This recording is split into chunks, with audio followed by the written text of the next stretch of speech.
Hey everyone, how's it going? Puntastic77 here, coming to you with some Team Fortress 2. I hope you're doing well.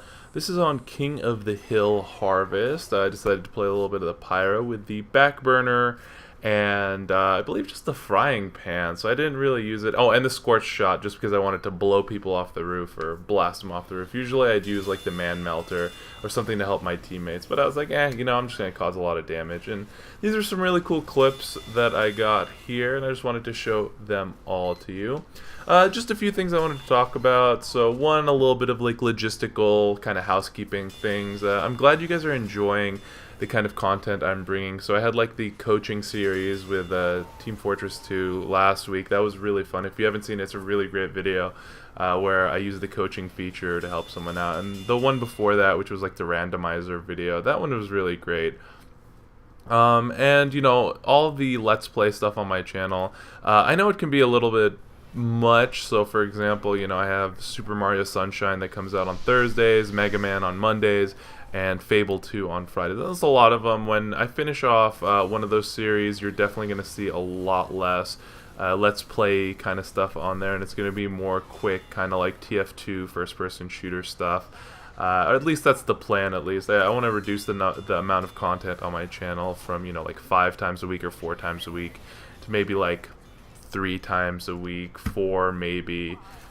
So we'll see that. But if you like the everyday kind of content, let me know. If you want me to reduce it down, let me know. But I definitely want to finish the series that I'm on first before I do that. So I want to talk today about the topic for today. So for those of you who don't know, I moved from California to Washington, D.C. about a year ago. And one of the first kind of advice things, quote unquote, that I got, and I'm putting advice in quotes, was I was talking to this guy. He was like an older gentleman. He was maybe like in his mid to late 30s, maybe early 40s, and he's a pretty successful guy. He's like vice president of some company or whatever. I don't work for the company. I was just talking with him one day, and I was like, oh, you know, I'm new here. You know, what's kind of the advice you'd give to someone who's young, brand new to Washington, D.C.? And he was like, oh, well, the one and only thing I would say is do everything to the fullest. So don't save any of your money. Just if you have the money to do something, do it, and don't think twice about it. So that kind of really struck me, because that is completely opposite of my nature. I'm very financially responsible, is what I would say. And you know, if I'm going to make a purchase on something, you know, it has to be justified. There has to be some sort of value there.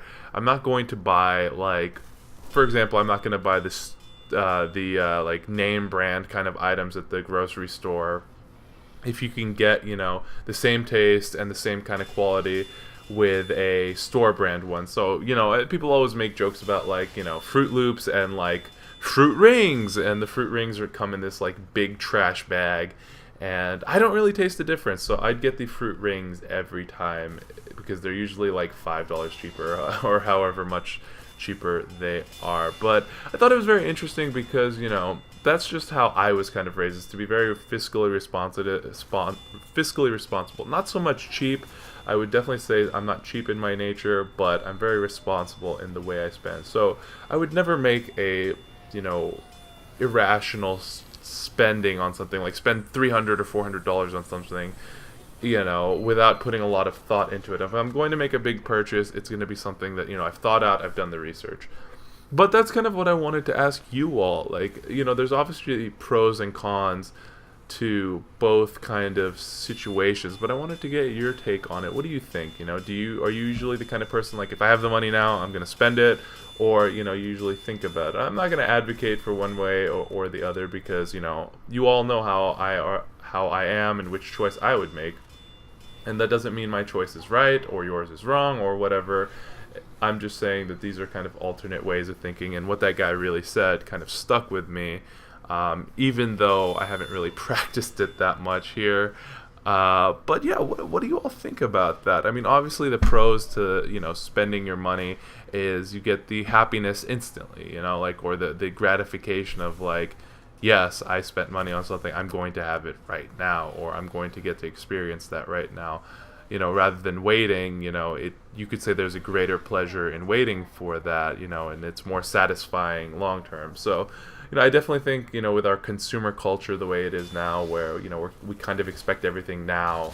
I want it now. I don't want to wait. That's kind of how things are going. But, I just want to get your all opinion on it. I thought it was an interesting topic. I don't know. And I haven't really brought to you all an interesting topic in the last couple of weeks, just because I have been bringing, the random ass TF2 gameplay, like the coaching series and stuff like that. But let me know what you think of kind of the schedule, the kind of gameplay I've been bringing, and this topic here. So thank you all for watching so much.